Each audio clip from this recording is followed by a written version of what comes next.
blokes of between the ages of 18 and 30 play suburban football and then go out and take ecstasy and cocaine. Now, what are the cons of doing that on a semi-regular basis? Well, yeah, it's an interesting question as well. I mean, it's a mirror almost of the community or the society that we now live in, that things like coke, e-tablets and the like are a part of going out. If you're into sport and you're going out and you're having a big night on the grog, you're going to pay a price for the next few days. Going out and having these, say an e-tablet, and you're mainly craving water, I understand, so you're not drinking too much other than water, and your activity levels are up, so you're moving around a lot. Some would even suggest that's a healthy alternative. I'll tell you what, how do you know what's in that little tablet? Or how do you know what's in that line of powder? They're a gamer than I am. That's again a lifestyle choice that those people are making, but there's a lot of families out there who've been devastated by people who are playing this form of roulette and they're losing the gamble with that. Can't see that it's worth it. Sport should be enough of a natural high. You know, I went to a talk once, actually it was a bishop. He was actually the keynote speaker at a function I went to, and he made the comment that all these drugs in the community now are the chemical solution to a spiritual problem.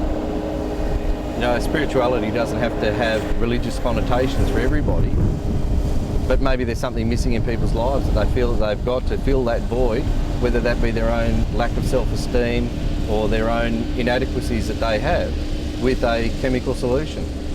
I thought it was a very valid point that he made, and I often think about that. Yeah, it's a dangerous game to play, and I've got 2 young kids, and that's arguably my greatest fear for my children. Do you think it's enough of a problem at more senior level with the AFL players? I think that it was threatening to become a problem in the AFL, and I think the AFL and Rugby League acted very decisively with the help of organisations like ASADA, the drug agency here in Australia. I think they've acted very incisively to make sure that that is as least amount of an issue as possible. Personally, I don't agree with what the AFL have done in the 3-strike policy and no one can know about it. I think that as soon as an organisation becomes aware that a person has an issue, potentially with drugs, that you should be able to bring professionals in to help them. Interesting enough, it's professionals that are suggesting that that's not the case, so we'll have to fall on the side of the so-called experts in that regard, but I think that it's less of a problem now as we go into 2010, 2011 than it was even back in 2007, 2008. Now, you're huge on prevention rather than cure. How do we prevent tomorrow's stars growing up like some stars of today and falling into this trap?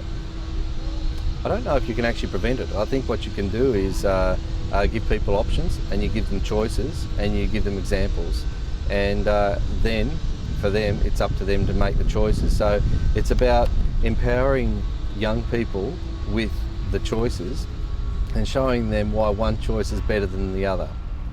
People are always going to make the wrong choices. That's part of being a human being, and it's going to be an endless parade of people who could have, would have, should have, but didn't.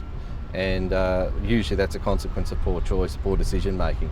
So educate people and make intelligent decisions.